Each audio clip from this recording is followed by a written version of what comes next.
లక్ష జాజి పూల పూజ ఏ విధంగా చేయాలి? ఇదేమిటండి, జాజి పూలతో కూడా చేస్తారా అనుకోకండి. భగవంతుడికి సమర్పణ చేసే ప్రతి పుష్పాన్ని లక్ష సంఖ్యలో చేయవచ్చు. ఇంకా లక్ష సంఖ్యలో చేసేవి అనేక ఉన్నాయి. మళ్ళీ మనం చెప్పుకుందాం. అయితే ఇప్పుడు జాజి పూలు ఎందుకు చెప్పుకుంటూ ఉన్నాము? జాజి పూలు విరివిగా దొరికేటువంటి కాలం ఇది.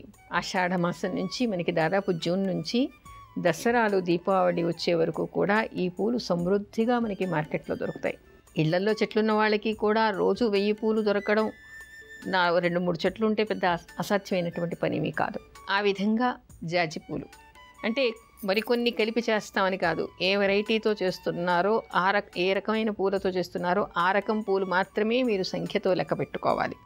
అలా ఇక్కడ జాజి పూలకి ప్రత్యేకత ఏమిటి అంటే, మామూలుగా అశూన్యశయన వ్రతంలో చదివింది ఏమిటి, ఆ తర్వాత శివమహాపురాణంలో కనిపించేటువంటి విశేషం ఏమిటి అంటే, ఇక్కడ మనకి జాజి పూలతో శివుడికి అర్చన చేసినా, జాజి పూలతో విష్ణు అర్చన చేసినా కూడా విశేషమైనటువంటి ఫలితం వస్తుందిట. మనకి శివపురాణంలో కనిపించేటువంటి విషయం ఏమిటి అంటే, జాజి పూలతో ఎవరు శివార్చన చేస్తారో వాళ్ళకి అనుకున్నటువంటి ఇల్లు కానీ, వాహనం కానీ, అంటే వాహనం కావాలని కానీ, సొంత ఇల్లు కావాలి అనుకునేటువంటి వాళ్ళు శివుడికి జాజి పూలతో అర్చన చేస్తే వాళ్ళకి సొంత ఇల్లు ఏర్పడుతుందిట. వాహనం కొనుక్కోవాలంటే వాహనం కొనుక్కోగలుగుతారట. ఇది నేను చెప్పట్లేదండి, ఏదో జిమ్మిక్స్ లాగా మాత్రం అనుకోకండి. శివపురాణం చదవండి, మీకు అందులో కనిపిస్తుంది. ఇకపోతే మనకి ధర్మసింధు లాంటి ప్రామాణిక గ్రంథాల్లో కనిపించే మరికొన్ని విషయాలు ఏమిటి అంటే, జాజి పూలతో పూజ చేయటం వలన అశూన్య శయన వ్రతం అని మనం చెప్పుకున్నాం.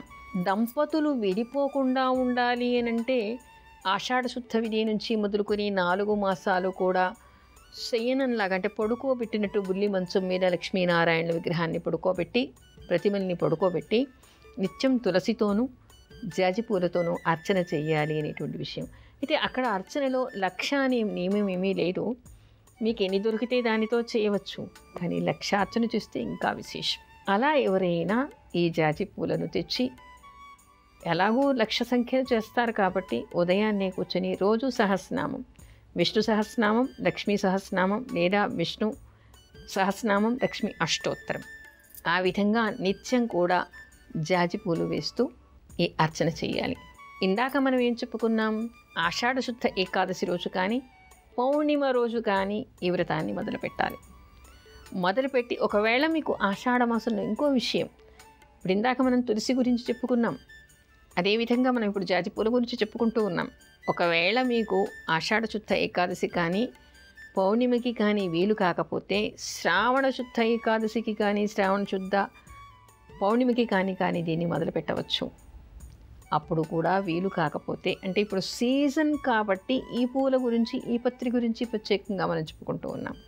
లక్ష సంఖ్యన చేసేటువంటివి ఇంకా చాలా ఉన్నాయి కాబట్టి వాటికి మనకి కార్తీక శుద్ధ ఏకాదశి కానీ, పౌర్ణిమకి కానీ, మాఘమాసంలో కానీ కూడా మొదలు పెట్టవచ్చు, చైత్ర మాసంలో మొదలు పెట్టవచ్చు, ఆశ్వీజ మాసంలో కూడా మొదలు పెట్టవచ్చు. అమ్మా, అలాంటి వాళ్ళది నిజమైన ప్రేమ కాదు, అది వ్యామోహం. ఎగ్జాక్ట్లీ చిన్నత్త, నిజంగా ప్రేమించుకున్న వాళ్ళు అలా చేయరు. ఎంత మనసు విరిగిపోతే కన్న కూతుర్ని పట్టుకొని మా దృష్టిలో చచ్చిపోయా ఉంటుందా తల్లి? అది సరే అమ్మా, తన కూతురుతో తన మాట అనేటప్పుడు ఆమె మాటల్లో వ్యథ, కళ్ళల్లో బాధ గమనించావమ్మా?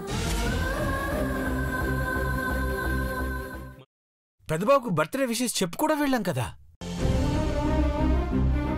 ఊరికే ఎలా కాలిపోతుంది? మంట పెడితేనో పడితేనో తగలబడుతుంది.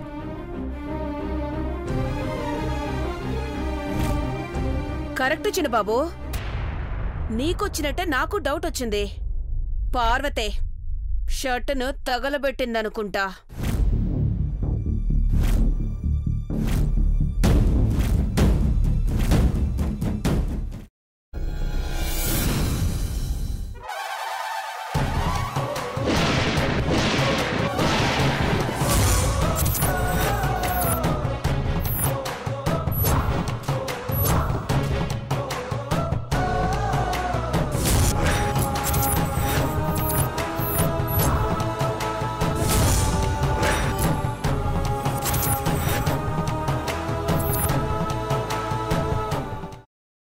తీసుకున్న తర్వాత పొట్టు తీసేసి చాప్ చేసి పక్కన పెట్టుకోవాలి. ఒక ప్యాన్లో కొద్దిగా నూనె వేడి చేసి అందులో ఆవాలు, మినప్పప్పు, శనగపప్పు, కరివేపాకు, సన్నగా తరిగి పెట్టుకున్న ఉల్లిపాయలు వేసుకుని 1 నిమిషం పాటు వేయించుకోవాలి. ఆ తర్వాత కాల్చి కట్ చేసి పెట్టుకున్న వంకాయని కూడా అందులో వేసుకుని బాగా మిక్స్ చేసి బౌల్లోకి ట్రాన్స్ఫర్ చేసుకుని అందులో తగినంత చిక్కటి పెరుగు లేదా పల్చటి పెరుగు వేసుకుని మిక్స్ చేసి అన్నంతో కానివ్వండి, చపాతీతో కానివ్వండి సర్వ్ చేసినా చాలా బాగుంటుంది.